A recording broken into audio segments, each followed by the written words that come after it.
You're watching Inside Utah Politics. Time now for a deeper discussion on some of the big stories of the week with the Inside Utah Politics panel. This week we have former Utah GOP Chair James Evans and State Representative Andrew Stoddard. Gentlemen, great to have you with us. Thanks for being here. Thank you. Thank you. Let's first start off with the vaccine. It arrived in Utah.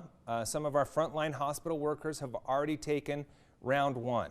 Let's talk about this step. A lot of people see it as a huge step for hope in seeing a light at the end of the tunnel, but let's break this down. What does this step mean when we're talking about the overall fight in this pandemic? Representative, let's start with you.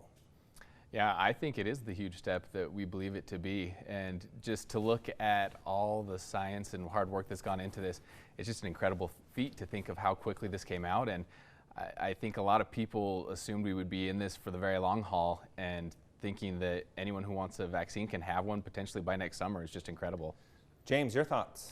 Well, you know, we have to look at, I'm going to look at this a little bit through the political lens of saying you have to give credit to President Trump for creating this warp speed mindset to say, let's get a vaccine. I think it's the first time in history we've gotten a vaccine in less than a year for an untested virus. And so I think this is a psychological change of mindset. So I'm just grateful we can move forward and perhaps get a long-term cure. State officials, Dr. Angela Dunn, still warning though, look, we still need to continue to practice what we have been for the last couple of months, maybe well into next fall. We're talking mask, social distancing. Are people going to stay on board with that and be willing to stick with that for that long? Representative. I hope so. You know, we're in this so long that it would be silly to just give it up now, and so hopefully people can stick with it and that we can end this on a good note, because it's been really hard so far. Yeah, definitely fatigue setting in, no doubt about that. James, are Utahns willing to go the distance with this through fall? Well, I think we can look at the history of this. The Spanish flu that was in 1918, so we've had the Spanish flu for over 100 years. I think we will adopt our behavior the same way as during the flu season. There's going to be a vaccine. I think people are going to become more relaxed, knowing that there's somewhat of a cure for the disease. So I think people are going to kind of fall back into, you know, historical patterns of behavior. Representative, I'd like to get your thoughts on something that James brought up, and that is this Operation Warp Speed. Unprecedented, something we've never seen. Do you give credit to the Trump administration for that? You know, I applaud them for investing money into research and science. But I also think it's amazing that the Pfizer vaccine was the first to come through that did not participate in the Operation Warp Speed, and also that it was created by immigrants and minorities. And I think we need to give all scientists credit for the hard work that they've done, and you know, I'm sure the long hours they put in to be able to get us this vaccine this quickly.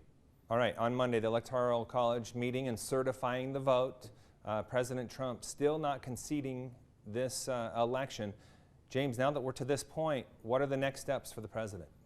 Well, you know, I think the president said that he will abide by the decision of the Electoral College. They have voted, so the transition will... But they have still come out this week, James, and said we're not ready to give up just yet.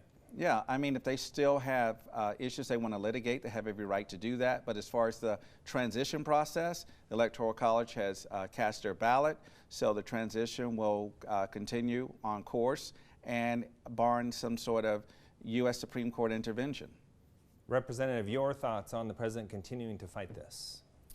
I mean, he's had his chance to litigate it. There's been no credible evidence. As a lawyer, I look at this and I think it's ridiculous that they're continuing to fight this without any credible evidence. I think it's a disgrace to our courts, and to put them in this type of political situation is really unfortunate. I just wanted to say I actually agree with that mindset, and we should just adapt it to the whole Russia hoax as well, with the impeachment and all of that. So all of that could go in the same basket of being unfortunate. James, I want to get your thoughts on this, though. During the week, we saw the president calling out two Republican governors, that would be Ducey and Kemp, of Arizona and Georgia, respectively. Those were governors that stood by him on the campaign trail. They were supporting him, and he called them out saying, which one is the worst governor? Remember, vote them out. What impact is this having on the Republican Party when you see the president calling out governors who just weeks before were standing right beside him at campaign events, and now this turn? Well, that's politics. They can have disagreements. That's their decisions to make. I look at a broader issue, which is that there's no way that the Democrats are going to be able to turn the page and say, let's move forward and not address what they did over the last 4 years to this president with an impeachment, with the Russia hoax, and the ongoing, just unbelievable just attacks. There's just no way they're going to be able to not answer for what they have done and then say, now let's move on because we have a Democrat president. That's not going to happen. Representative, address that. Your thoughts there. Yeah, and I don't think those situations are comparable. I firmly believe that what the president has done here is just so undemocratic to attack the institution of voting and democracy. And I hope the damage isn't irreparable, but I think what he's done has really shaken our country to its core, and it is unforgivable.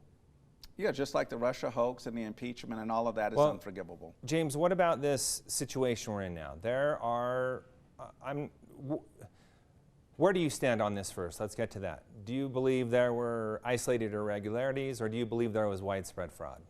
Well, I think we need to define the issue of the irregularities. It goes down, we have to have a fundamental question that's answered, and that is this, is that who determines the process for elections? And the constitutions of many states, I think in the U.S. Constitution, we can ask the lawyer, that it's the legislatures. Well, what about those irregularities where you had election clerks deciding to extend voting by 3 days without going through the legislature? There's all those sorts of irregularities that now courts are dodging answering, which is the fundamental issue. So if you want to talk about, is it fraud in the sense of someone stealing a ballot and voting?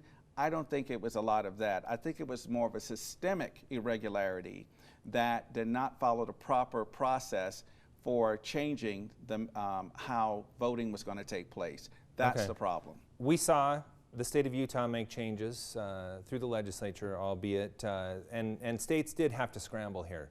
Representative, your thoughts on the process that we saw, because James is right, we saw things changing at the last minute in some areas. Yeah, and everything this year has been unprecedented, and voting is no exception, but changing the voting is not the same as fraud.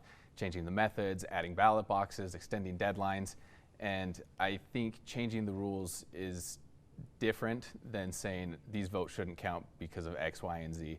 And you know, well over 50 courts have rejected these ideas, and that's, you know, as a lawyer, that's who I turn to. He's had his chance to litigate it. He needs to concede and move on. All right, I want to get to one other topic with you gentlemen, and that is the Utah Compact on Racial Equity, Diversity, and Inclusion. We saw the governor and other state leaders meet up at the Capitol this week to unveil that. The idea, just as the title suggests, is to create equality, more equality throughout the state of Utah. James, let's start with you. What impact do you see this having in our state? Well, I mean, I applaud the effort, but one thing that I hope comes out of this is that we must decouple the fight for racial equality and inclusion from politics or partisanship. This idea that somehow the only people that are racist are conservatives and progressives are not, that's where the underlying problem is. The fight for racial equality is an issue about race, and it's irrespective of where you were born, who you are, what party you belong to. It truly is an issue of race, and I hope this can start that discussion and we stop weaponizing race for political reasons. Representative, we have about 40 seconds left. I'll give you the last word.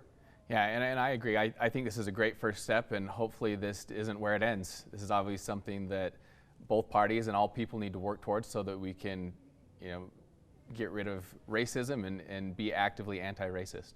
All right, one of the things we heard the governor say is, you know, talking about it doesn't do the job. We need to act, and that was his main theme as he rolled that out. Gentlemen, great conversation. Appreciate both of you being here. Thanks. Thank you. Thank you. Stay with us.